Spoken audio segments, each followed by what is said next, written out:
It seems like everyone's talking about AI these days, and in my conversations, I feel like there are two main camps here.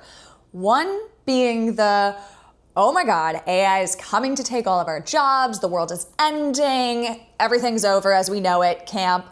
And then the other side, which is much more like, we've seen this before. We saw this with the dot-com bubble. We saw this with crypto. Everything's a little overblown right now, and the hype is going to fizzle out. In one of my recent videos, I brought up AI-generated content for the first time, and it elicited a very strong reaction, one that I wasn't even expecting, to be honest. But it makes sense why, because candidly, I think a lot of the rhetoric out there right now surrounding AI makes it a little scarier sounding than it actually is, in my humble opinion. So today, I wanted to dive into what we're actually seeing in AI adoption so far. What have we been learning? I've got actual case studies for you guys because this technology has actually been around for a while. Like, AI is not just ChatGPT, and it's not just AI-generated content that you're seeing on YouTube. So I just wanted to share why I'm actually cautiously optimistic about AI overall, and also unpack this current AI frenzy we're seeing, the valuations that are out there, and is this actually just another dot-com bubble, a dot-com-esque bubble that we are seeing that might eventually burst and AI ceases to exist? Let's dig into all of it. If you're new here, my name's Cassidy, and on this channel I talk about tech, media, culture, and how they all intertwine. And while I'm no AI expert, like, I'm definitely just putting that out there. These are my own 2 cents. I've worked at a lot of companies that have been AI first and AI forward before AI was even this like buzzword that people had to put in all of their big investor relation meetings and stuff. So AI has been around for a while. I've been using it for a while, and I just wanted to chat about how I'm using it today. I'll get more into my own personal opinions about AI and how I'm using it in my day-to-day life later in the video. But first, let's backtrack a little bit to the late 90s when we started seeing the dot-com bubble come to fruition. In the mid to late 90s, there was a hype cycle like no other because the internet felt like this new frontier. Venture capital had started flooding into the space because people all of a sudden realized, wait a second, we can make money on the internet, and that looks very appetizing right now. So all these companies together, kind of collectively at the same time, started chasing at this similar goal of being like, the internet, it's new, it's fresh, we can get funding rounds, and we're just gonna build a company that has .com at the end of the name, and we're gonna be able to raise some money and like make a company out of it. It's kind of hard to even conceptualize that now, looking back on it. I mean, I was pretty young. I don't really remember this personally, you guys, but it was very interesting to think about the fact that, like, at this point in time, it was also new that even just having .com in your company name added this instant credibility, and venture capital firms and investors would start to look at you like, oh, wait, we can actually make some money here. So venture capital started flooding into the space prior to these companies even proving that they could turn actual profits. There was very much a mindset at this point in time that, like, creating the thing, getting eyeballs, getting traffic, that alone was enough to prove that eventually you'd probably be able to bring in profit and revenue. This, of course, as we know now, hindsight 2020, was a little bit of an ill-conceived notion because in 1999, there were almost 500 IPOs alone. I should say almost 500 tech IPOs alone, which also started to allow individual investors and average Joe members of the public to start to put their money into these companies as well. So things were hot, but these valuations were unsustainable, turns out. In these companies that were IPOing, we saw price to earnings ratios that were well over 100, 200, all based on the expectation of future profits rather than actual profits and revenue that was currently being driven by these companies. And if that all sounds a little risky, you're right, it was. And many of these companies suffered flaming burnouts, ones that we look back on even today as like case studies of where things can go wrong when valuations aren't based on not actual profitability. Like pets.com is a famous example of a company that raised a bunch of money, IPO'd, and then all of a sudden like crash just as quickly as it had started to come onto the scene. Many of these companies never actually made real profit, and some never even reached any revenue, but it was just so hot at that point in time. And all this came to a head with a massive market crash in around March of 2000 when the NASDAQ lost 78% of its valuation. And much of this likely could have been predicted if we had just stuck to the fundamentals of wanting to see revenue and profitability before doing things like throwing venture capital at something or IPOing as a company. So how does this historic case study that we can now look back on of the dot-com bubble and burst, how does that relate to the AI valuations and AI hype cycle that we are seeing today? Because there are definitely some things that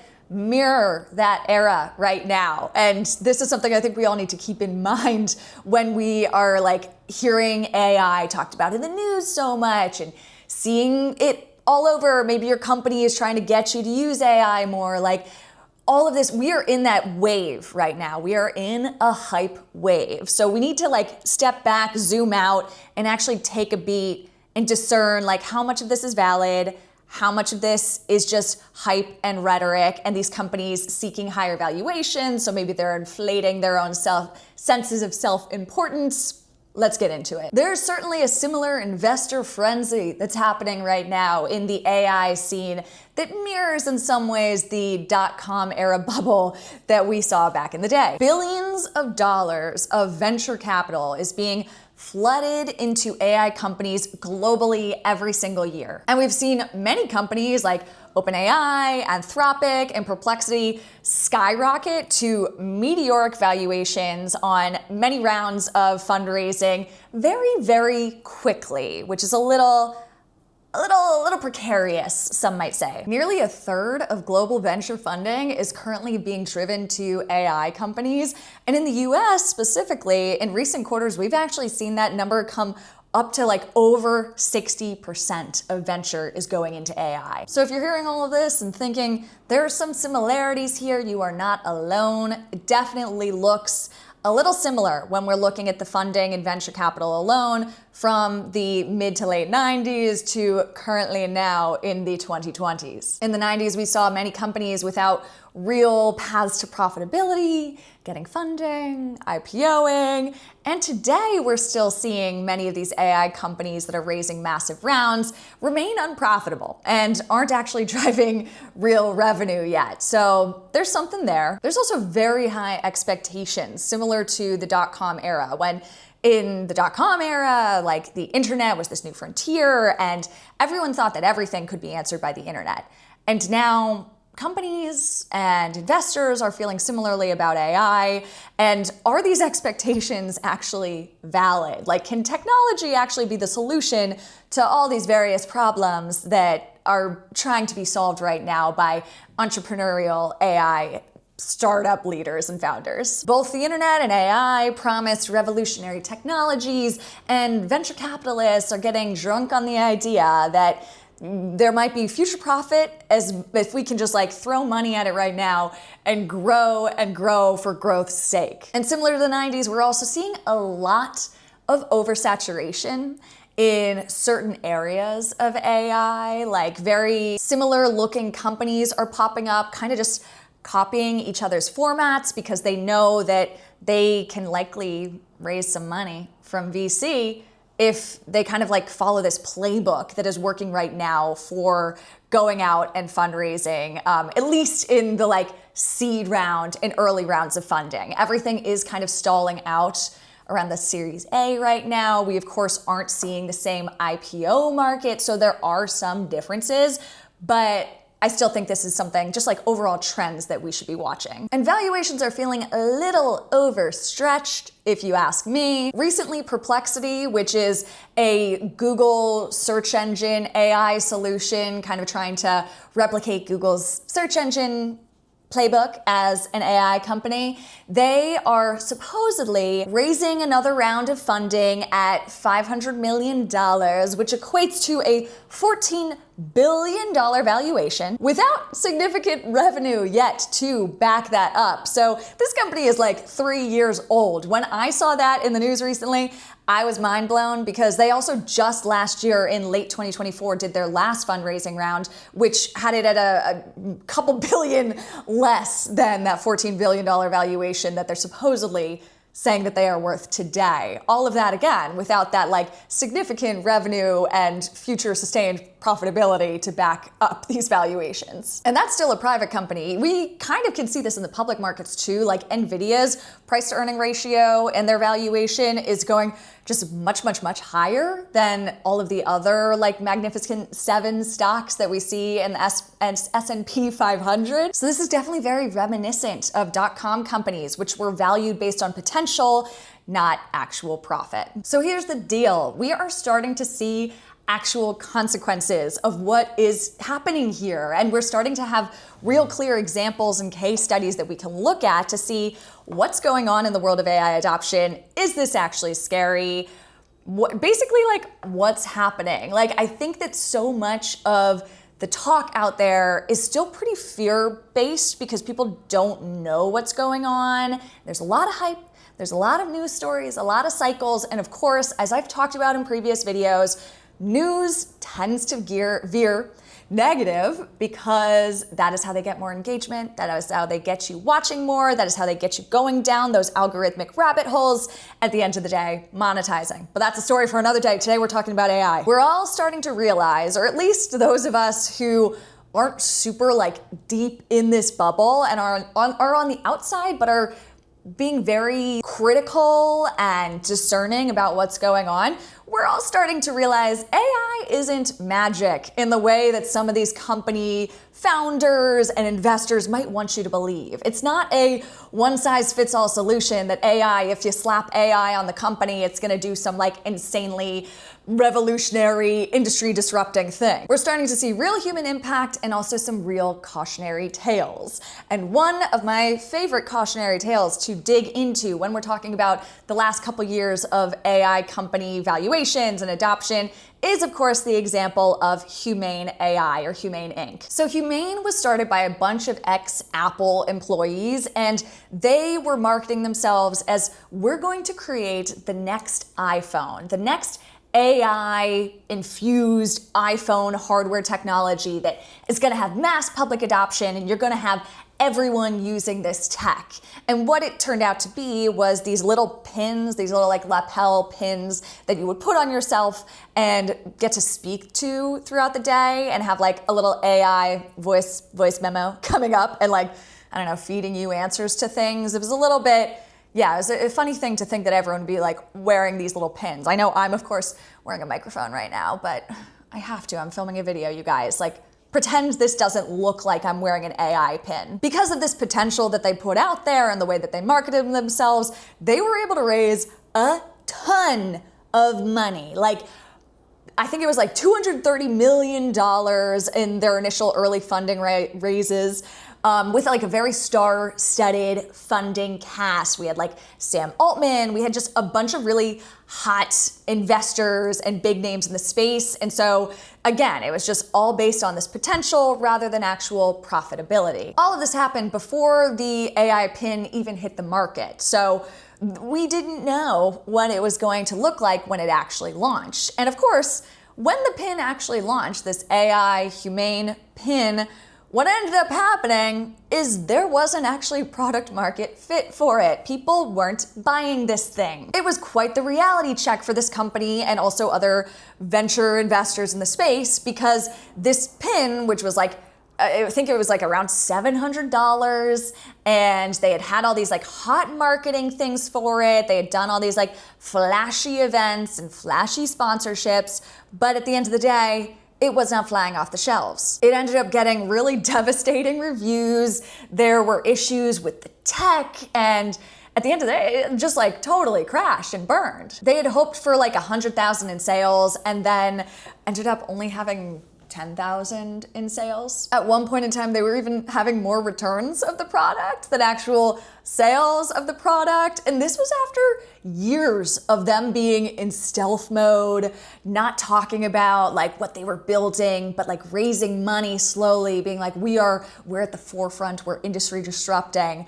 And yet they didn't realize that, like, wait a second, the public doesn't want these. What are you talking about? So they totally collapsed. And it was pretty spectacular because initially they were looking to maybe get acquired somewhere around the $750 million, $1 billion mark. What ended up happening? HP did take one for the team. They took one for the team and they did acquire it, but for $115 million, which was only around 5% of what they had thought that they were valued at based on all the different funding that they had done. And just earlier this year, and around February of 2025, all of the devices stopped working and Humane AI has kind of ceased to exist. So if that example alone isn't just a perfect cautionary tale, and also maybe perhaps a little bit of a relief for you if you've had any like reservations or worries about AI that's happening right now, like not all of these companies are all that they are being chalked up to be. And there's definitely some .com era like resemblance here in companies like Humane. Now, there are some human impact consequences that we are seeing. So wanted to touch on two of those case studies, but then like why we maybe shouldn't be too worried about those either. The first one being Shopify. Earlier this year in April 2025, Shopify made an announcement that in order to hire more employees and to increase headcount, teams had to now prove that their job or whatever job they wanted to hire for, whatever new employee they wanted to bring in, that role could not first be done by AI. So essentially, hiring freeze until it can be proven that AI can't do the work instead. So this is an example of how AI is impacting business operations and employment in a real way. But there are some red flags here. These companies are making really big operational changes and bets on AI before AI's capabilities are really fully being understood. I know I had some commenters in my recent video saying and kind of explaining that they too had these experiences of their companies wanting everyone to start using AI, but then not actually explaining how they wanted to start using AI. So I think there's still a lot of education that needs to be done on what sort of tasks actually can be done by AI and what ones are definitely better left up to humans. So with the Shopify example, this AI gold rush is of course making real impacts on humans, and Shopify isn't alone. Just this week in May of 2025, Business Insider announced a 21% layoff of all of their staff, or 21% of their staff. That was funnily worded on my part, excuse me. So why did they make this decision? Well, one, the biggest reason is that they are having traffic sensitivities.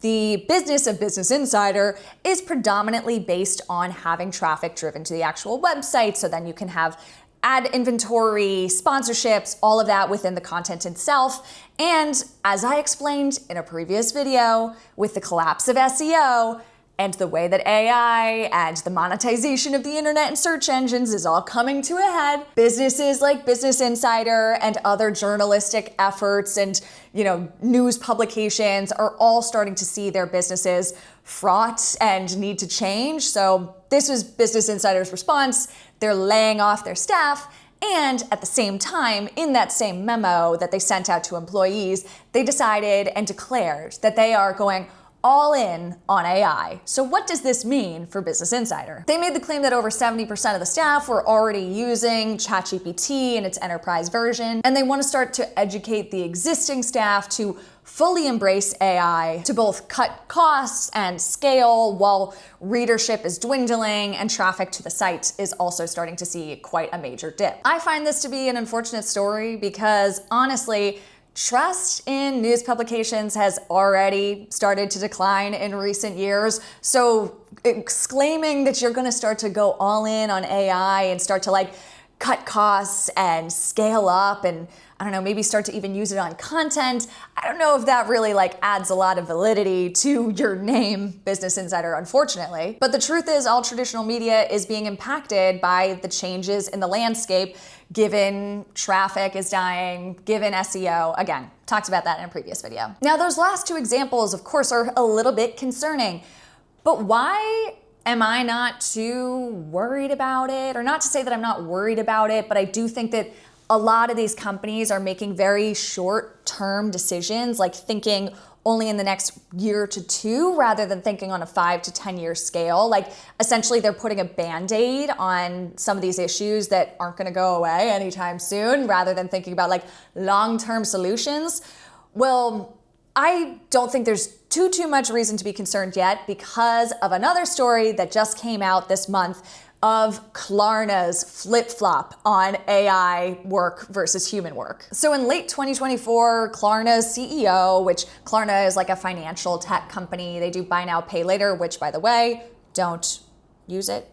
Rant for another time. The CEO claimed that chatbots could replace around 700 of their human employees, and they had company-wide layoffs. They went all in on like customer service now should be done by AI chatbots and just like AI instead of humans. And like you can read the way he talked about it, he is really touting the fact that AI is going to be revolutionary and it's going to increase efficiencies and it's going to bring in more revenue and scale and all the different buzzwords. He essentially wanted to be like a darling of all of the different like AI companies like Sam Altman, OpenAI. He really wanted to be like one of the first companies that had this big announcement of we're going all in on AI. And as it turns out, it was a little short-sighted. In 2025, in the last couple months, we've seen them start to quietly, and now in the last month, more publicly announce that they are bringing back human agents. Because if there's something about customer service, I mean, I don't know about you, but like I can speak for myself. At a certain point, when I'm talking to that little like chatbot, I'm like, please just let me call a real human being. Like I'm on the phone, I'm like, human, agent, give me a real person to talk to. And that is the thing. I think that so many of these companies want to cut costs on the short term without actually thinking about like public response and reaction to these things. And when it comes to humans, we want human authenticity. We want someone on the other end of the line when we're having a customer service call and we're experiencing a real issue, especially for a financial company. Like, how crazy is it that he thought he could get away with the fact that he wanted to like lay off humans and just bring in AI? Of course there's going to be some pushback on that. It was a major reality check and lesson in the fact that customers want human interaction and human authenticity. And so this very public reversal has got me thinking, I think a lot of these other companies are eventually going to come to the realization that they too have maybe made these short-term decisions without thinking about like longer-term solutions that are actually going to use AI in a smart way as a tool, but not as a human replacement, at least not for certain roles. The Klarna example just shows there's a major gap between what like AI marketing is saying it can do and what the actual practical implementation looks like and whether humans and the public will be okay with this adoption. So what does all of this mean? Where are we going? Where is the AI industry going? And are we in a bubble or what? Like, what is going on here? What do all these case studies amount to?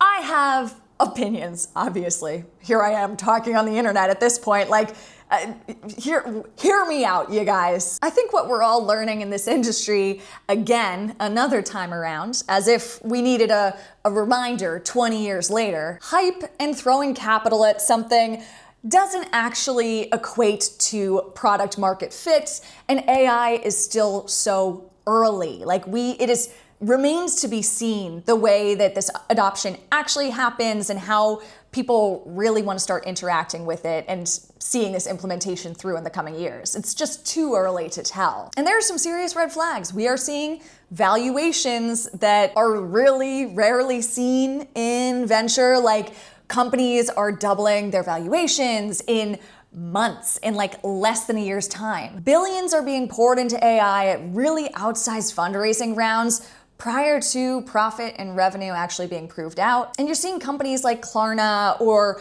Business Insider trying to AI their way out of actually changing their business models to just like update to the current industry, internet, web landscape that we are living in. Like AI is being used as this short-term solution rather than actually instigating real business model changes to keep up with the way that the web is shaping out. But there are definitely some differences as well. There's some reasons that I wouldn't like wholeheartedly claim or, firmly state that I think this is all a bubble. Like technology in general has matured so much in the last 20, 25 years. Like if you think about it, when the dot-com bubble was coming to form, it was based on like totally new infrastructure. Like maybe not totally new.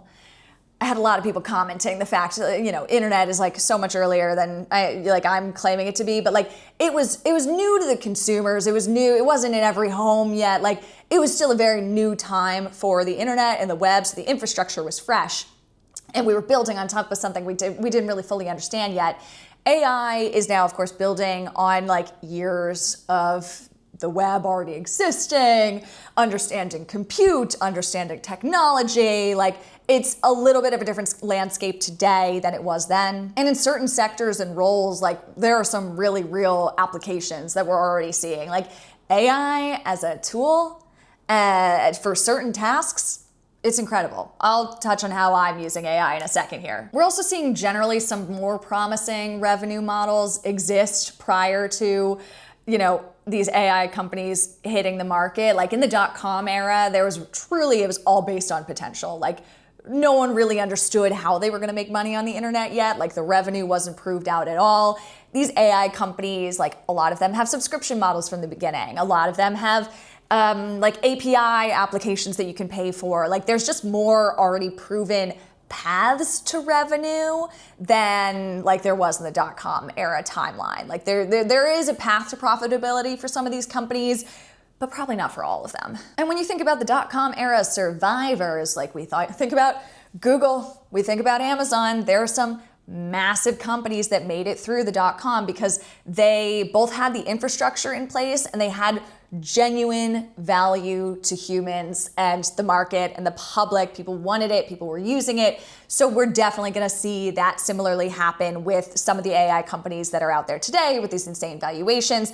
While there will probably be an industry consolidation, like a couple companies are gonna really come to a head and come out on top, and they'll probably acquire a lot of the smaller companies. We're not in the same IPO market as we were in the 90s, so I think that there's just more runway and like leeway for there to be like consolidation rather than a full-on crash and burn in the way that we saw in that late 90s, early 2000s era. And for us, the creators, the consumers, the employees, the public, all of us, like I think the key here to riding the wave and getting through this moment in AI where there's a lot of scary rhetoric, there's a lot of hype, there's a lot of confusion. I think we all need to be kind of skeptical about what we are seeing in the news, and especially like some of the content that you might be consuming online that makes it sound kind of scary. Be skeptical and like discerning, but we don't need to all be so cynical. Like maybe, sorry, I'm like kind of hopefully not like a toxic positive person, but I always tend to choose optimism, and I'm very cautiously optimistic about AI. Actually, I'm probably gonna do another video soon on like the ways I could see AI being really good for humanity and like good for certain sectors of the economy and the market and like blah, blah, blah, blah, blah, all of that to come in a future video. But at the end of the day, like, I don't think that there is anything inherently good or bad about this tech more generally. I think there's just like, we should be more critical of the hype that is surrounding it. The news stories, the glamorization of this entire industry. Take it all with a grain of salt, you guys. So I feel like for myself, of course, I was working at these companies that were using AI and like had AI built into the products that I was selling on the back end. Like that was kind of a part of the rhetoric. It was funny, like some of the companies, the last company I worked for had been using AI for the better part of a decade before it actually started to be this buzzword that we had to hang our hats on more and more in our conversations with advertisers. But for me personally, I feel like I have had trouble finding tangible applications for AI in the type of work that I'm doing. Sure, there's certain shortcuts you can have, and I think especially in the early days of like AI coming direct to consumers, like, ChatGPT starting to be more and more publicly used, I was really only using it for the most part to do things like, can you proofread this email?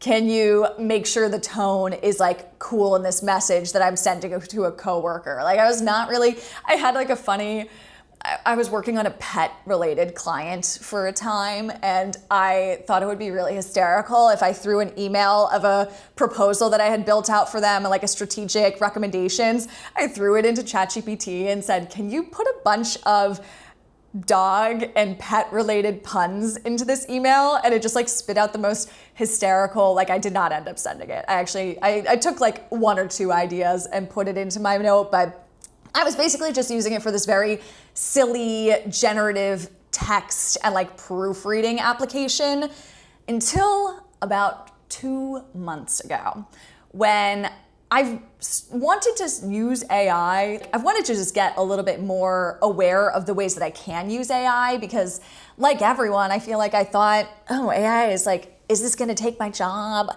Should I be scared of this? I don't know. So I wanted to start to use it myself to understand what tasks can be automated very easily with AI or can be a really cool human extension by using AI as a tool versus like just listening to the rhetoric and not being sure and like confused about what I should be doing about it. So about 2 months ago, for the first time, I should say, in my company, in my previous roles, and like currently in my career, I have to analyze massive amounts of data at any given day. Like if I'm doing performance analysis, if I am synthesizing information, there's like, I'd say thousands, but that's like an understatement. Like there's just so much data that is being housed and I have to like look into on a given basis. So historically, I would have to, export into Excel and start to pivot things out. And like, if there is something about me,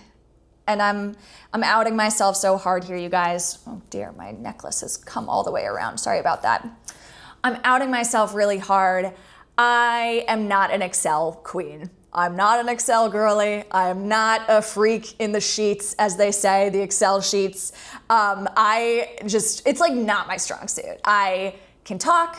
I can do sales. I am very strategic. I can do all these other things, marketing, business strategy. I'm good at all of that stuff. Never have I been good at Excel. It just doesn't excite me. It's not my thing. So I got this very kind of basic tasks that I had to do, pivot out, blah, blah, blah. I started doing the very manual way that I would normally go about it. And then I thought, you know what? Let me try and pop this into Claude and see what happens.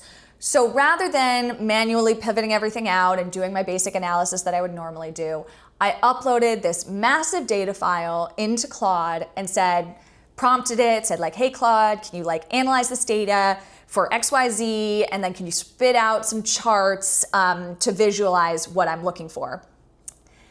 And oh my goodness, so quickly, I hope you didn't hear that, I hit my microphone. So quickly, it was able to just automate that entire process in such an amazing way. I did not have to use Excel. I did not have to fumble my way through data analysis that is not particularly my strong suit. Instead, I could prompt Claude to do all of this for me. And it took a couple different tries. I had to prompt couple different ways to tweak the outputs. But what that experience allowed me to realize on that day was 4 tasks that involve massive amounts of data computation and analysis. Holy moly, AI is good for that. Humans, our brains literally cannot compute that amount of like data. It's just not possible. It's just not possible. So in that way, AI is an amazing extension for the human brain to do some of that manual automation work, the manual elements of data analysis, alleviate that stress, alleviate that task from your to-do list, so my human brain could be more involved in the strategic analysis of what was coming out of that data. And like that for me was just really eye-opening and very reassuring. I realized, okay, I don't think AI is coming for the more strategic jobs. Like I think that human authenticity, human touch, true interaction, customer service, all of these things, like strategy, that's what humans are great at. Like that's what we're meant to do. That's where our brains, the creativity, like these are all amazing things that I don't think AI is going to be able to readily replicate us on.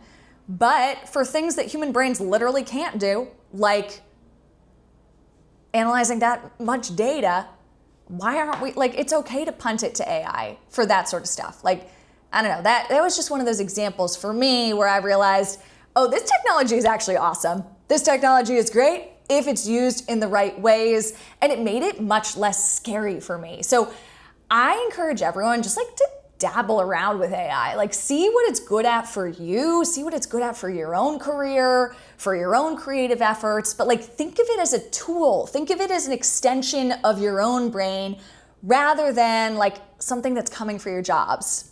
Unless you're a data analyst. If you are a data analyst that doesn't involve strategy, like you're literally just the guy pivoting out Excel sheets, then I might like start to sharpen up my other skills, like the strategy and, you know, more human interaction skills, soft skills that come along with those types of roles. Will society look different with AI starting to hit the market more and more and companies adopting it and seeing it implemented across a number of different industries?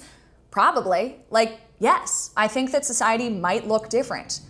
But I don't think it's as scary as people make it out to be, as a lot of the rhetoric makes it seem. And humans are adaptable. We're adaptable, we're resilient, and these are amazing tools that we can utilize. Maybe I'm being too naive, maybe I'm being a little cavalier here, but I think humans are amazing creatures and we're adaptable and we're gonna ride this wave. I think we all just need to be aware of the fact that we are getting sold hype on a daily basis and that rhetoric can sometimes be negative.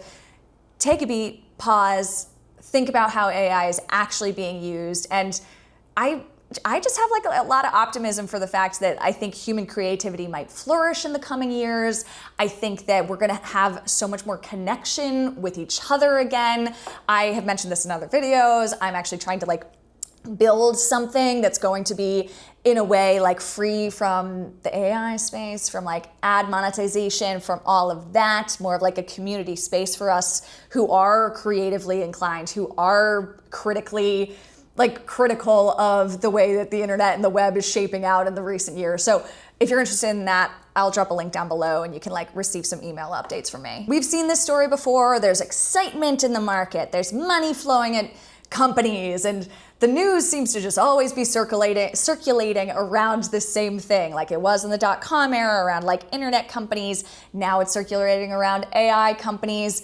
But I think that we all are gonna be okay. With these inflated expectations, we actually have yet to see how the market and public is going to adopt this and how it's going to be implemented. So I don't know, it's too early to tell. It's too early to tell, but one thing I can bet you for sure is I'm gonna keep talking about this and keep unpacking this because one of the things I'm passionate about is like AI and tech literacy and making all of this accessible. So I hope you liked this video. If you liked the way that I unpacked this today, think about subscribing. No pressure, no pressure. You have agency in this world and in this life. And if you're a human, then like I am so excited for the coming years for us. Like creativity, connection, let's go. Okay, I am rambling too much now.